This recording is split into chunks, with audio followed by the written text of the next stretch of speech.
Home is where the coffee maker is. And for Robert Heywood, the coffee maker is in the cluttered but comfortable kitchen of a place he bought as he approached retirement. Heywood is in decent health, independent, secure, the proverbial lord of the manor. Good coffee. And what a manor it is. Heywood lives in a 108-year-old machinery plant. Some of it is boarded up. Much of it looks remarkably unimproved since the year it was built. A lot of it is unrentable and unusable, just like this building here, which used to be the office building, and now the roof is in, the second floor is in. So you call this home? This is home. In 1889, this was the Winkle Cotton Gin manufacturing plant. 23 acres of industry now parked alongside the CSX tracks not far from downtown Atlanta. Now it's the place Robert Heywood calls home. Come here, goats. Along with a herd of 30 goats he keeps around to control the weeds and what he calls the vegetative overgrowth. And he keeps a few hundred honeybees in hives just because he likes bees. And there are maybe 24 chickens on the place. He says they just appeared. Just like the animal control officers who also show up periodically to horn in on Heywood's quirky paradise.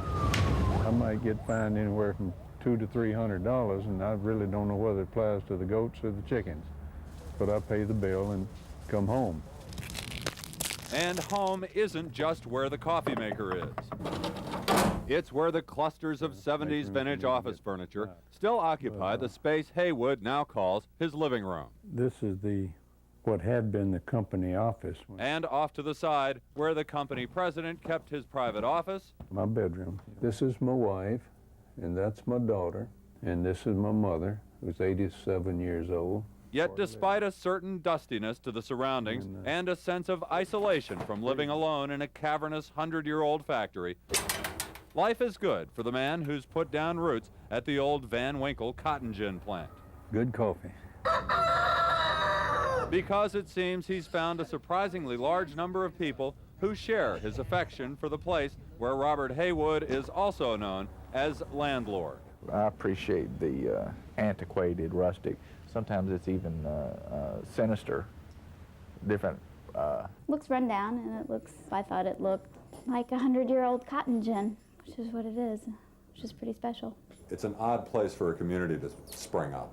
It is very odd. But that's what's happened at the old Winkle Cotton Gin plant, where a whole colony of folks embraces the livestock and occupies space Robert Heywood has renovated for tenants. It is unique, and it's not for everyone. You're the only guy here who doesn't live in a pretty fancy place. But it's adequate, and it's comfortable. And it's his property. And as they say in the real estate business, it's got potential. Well, I'm content here. Also, right now, I don't have another place to live.